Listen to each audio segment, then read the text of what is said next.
So మీకు ఒకవేళ 5 to 7 years లోపు పిల్లలుండి వాళ్ళకి మాటలు సరిగ్గా రావట్లేదనో, లేకపోతే సరిగ్గా వినపడట్లేదనో ఒక డాక్టర్ దగ్గరికెళ్ళినప్పుడు కొన్ని టెస్టులు చేసి severe to profound hearing loss ఉంది. మీరు ఖచ్చితంగా కాక్లియర్ ఇంప్లాంట్ పెట్టుకోవాలి అనుకుంటే, మీరు ఖచ్చితంగా సెకండ్ ఒపీనియన్ తీసుకోకుండా మాత్రం డెసిషన్ తీసుకోకండి.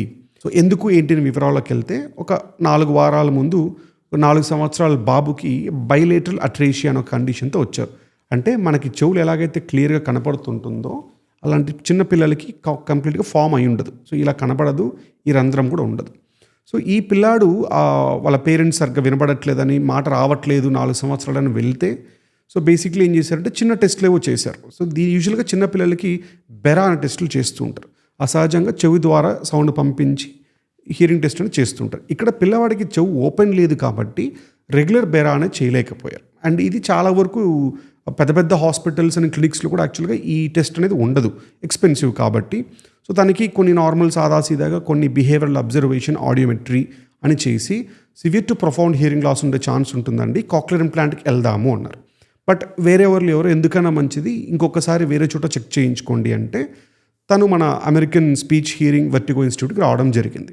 సో ఇక్కడ మన దగ్గర బీసీ బెరా అనేది ఉంటుంది. సో ఇక్కడ చేయలేము కాబట్టి తనకి యాక్చువల్గా స్కల్ మీదనే ప్రాపర్ స్టిమ్యులేషన్ ఇస్తూ బీసీ బెరా చేయడం జరిగింది.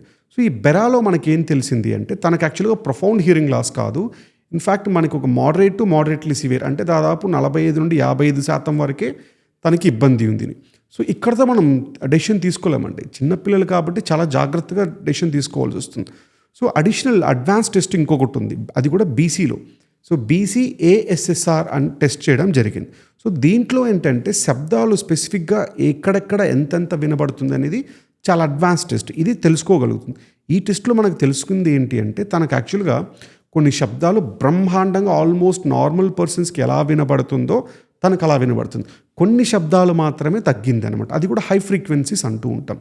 సో ఒకవేళ ఈ పిల్లవాడు కాక్లియర్ ఇంప్లాంట్కి వెళ్ళి ఉంటే తనకు ఆల్మోస్ట్ నార్మల్ చెవిని మనం డ్యామేజ్ చేసినట్టు ఉంటుంది. సో ఇప్పుడు తనకు వచ్చేసి కాక్లియర్ ఇంప్లాంట్ రిజెక్ట్ చేయడం జరిగింది.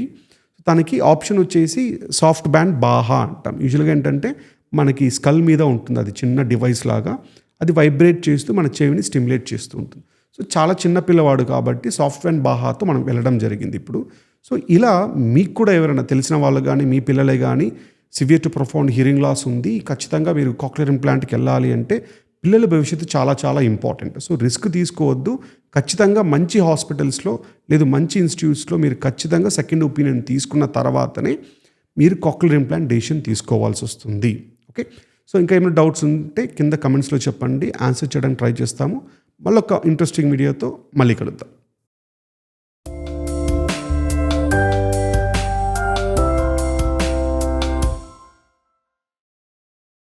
Thank you, and don't forget to share and subscribe our channel for more informational video.